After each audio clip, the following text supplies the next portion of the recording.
Vista Mall, Bataan. Ma'am, introduce yourself po. Hi, I'm Jolene from Connects Anime Pop Culture Event.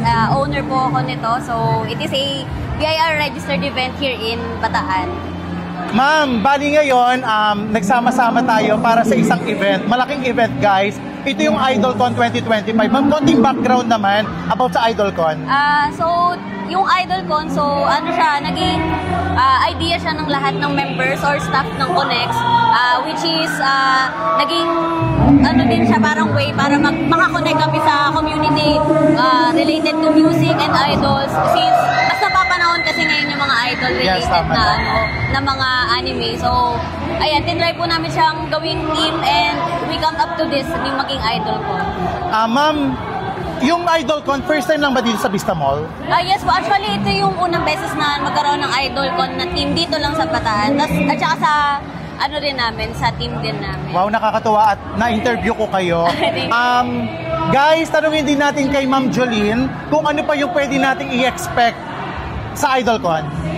Bali, ayan po, currently nagkakaroon po tayo ng cosplay competition. So, kasama po din yung mga guests po natin na sila Miss Katie, si Miss Coreha, si Astrid, and then si Melanie. And meron po din tayo mga sponsored items like yung kay Holon, costumes. Yes. Galing po sila ng China actually, yes. Mga malaking ano po sila, malaking costume company in China. Nice. So, na-invite po din namin sila. And then, our very local gadget shop, yung Gadget Box din po. Napansin ko kanina habang nag-iikot ako dyan, ang dami din talagang mga small businesses na related doon kung mahilig kayo sa anime. Siyempre, mostly mga kabataan talaga yan. Kahit tito-tita related pa rin dyan. Kahit ako din, guys. Ang daming pwedeng may offer nila rito. At narinig ko, ma'am, hindi lang taga-Bataan yung nandito ngayon. Yes, tama po, ba? Actually, yes po. Meron po nga po dyan Cavite, mga ganun po. Nagre-reach out po sila sa amin to collab. And then, nag-sponsor din po sila para lang po magkaroon dito ng event sa Bataan. Alam nyo guys, kanina, isa pa, nakita ko yung mga kabataan, talagang alive na alive talaga sila. Sobrang saya nila.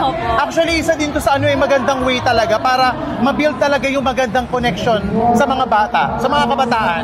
Even bata, may nakita din ako. Yes po. Bali, yung Connects po kasi, nag-collab po kasi with Arterion Philippines. Arterion Philippines is a SEC registered event or group. Bali, group of companies po siya. So, nakipag-collab kami. And then, yung objective po kasi namin as Arterion and Connects is to, yung mga kabataan malayo po sa mga masasamang gawain. Yes, instead na nagda-drugs or something like that. Mag-cosplay na lang sila. Yes, exactly. Gawin nilang passion yung mga ganitong bagay. Ayun po.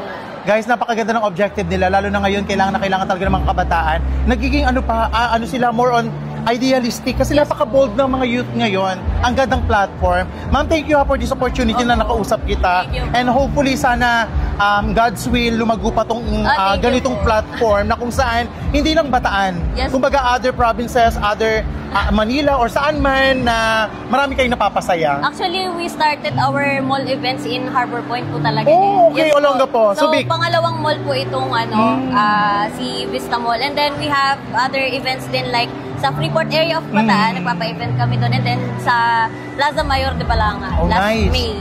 Oh, nice. So guys, ito na lang yung masasabi ko sa inyo. Please keep in touch. Yes. Yan, para updated tayo sa mga latest ganap yes, ng IdolCon. So guys, if you like this video, please don't forget to like, share, and subscribe para updated kayo guys sa mga pinopromote nating business at other activities dito sa Bataan. Thank you so much, Miss Jolene. Nice meeting you. Nice meeting you po. Bye-bye.